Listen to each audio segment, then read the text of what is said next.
رحیم۔ ایک دفعہ کا ذکر ہے کہ ایک گھر سے بخت جانے لگا۔ پرانے وقتوں کی بات ہے، پرانے زمانے کا واقعہ ہے۔ تو جیسے ہی بخت جانے لگا تو اس نے سب گھر والوں سے ان کی خواہش پوچھی اور وعدہ کیا کہ سب کی خواہش میں پوری کروں گا۔ تو جیسا کہ ہم سنتے آتے رہتے ہیں کہ پرانے زمانے میں اس طرح کی باتیں ہوا کرتی تھیں۔ تو بخت نے گھر کے سربراہ سے پوچھا، تو گھر کا سربراہ کہنے لگا کہ ہمارے گھر میں یہ جس طرح جانور کھڑے ہیں تو اسی طرح یہ سدا بہار جانور رہیں، جانوروں کی فراوانی رہے، بکریاں، گائے اور یہ جتنی چیزیں ہیں یہ اسی طرح ہمارے گھر میں رہیں۔ پھر گھر کے دوسرے فرد سے بخت نے پوچھا کہ آپ کیا چاہتے ہیں؟ تو اس نے اپنی خواہش ظاہر کی کہ ہمارے پاس زمین موجود ہے، ہمارے پاس رقبہ ہے کاشتکاری کے لیے، تو یہ ہمیشہ ہمارے ساتھ رہے، ہم اسی طرح کاشتکاری کرتے رہیں، ہماری زمینیں سرسبز رہیں۔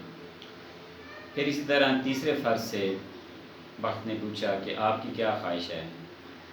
تو تیسرے شخص نے بتایا، وہ اس سربراہ کی بیوی تھی، تو وہ کہنے لگی کہ گھر میں زیورات بہت زیادہ رہیں ہر وقت، ہمیں زیورات کی کبھی تنگی نہ آئے۔ پھر اسی طرح چوتھے شخص سے بخت نے پوچھا کہ آپ کی کیا مرضی ہے، کیا خواہش ہے، کیا آرزو ہے؟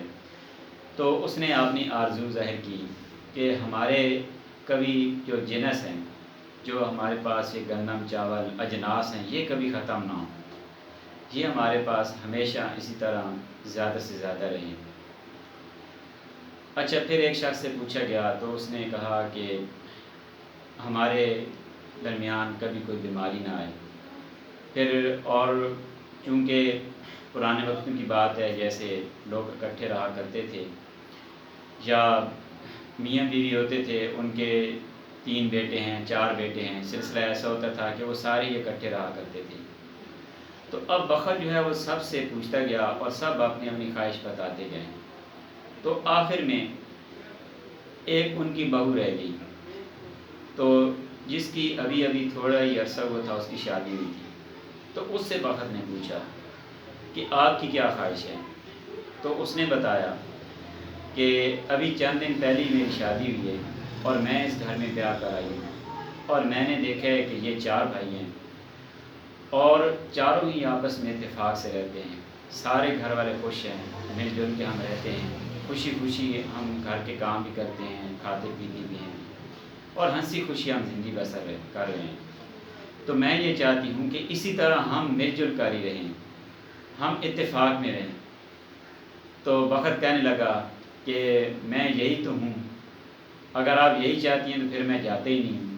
تو اتفاق بہت بڑی نعمت ہے، بہت بڑی دولت ہے، اتفاق میں برکت ہے، اتفاق بہت بڑی چیز ہے، اتفاق میں برکت ہے۔ اس حوالے سے ہم نے اور بھی کئی واقعات سنے ہیں، اور بھی کئی کہانیاں سنی ہیں۔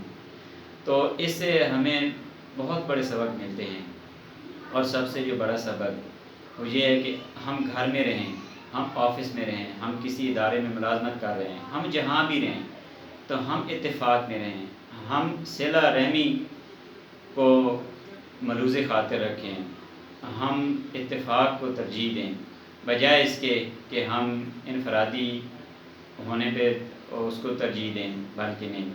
اتفاق میں برکت ہے اور یہی بخت ہے اور یہی سب سے بڑی نعمت ہے۔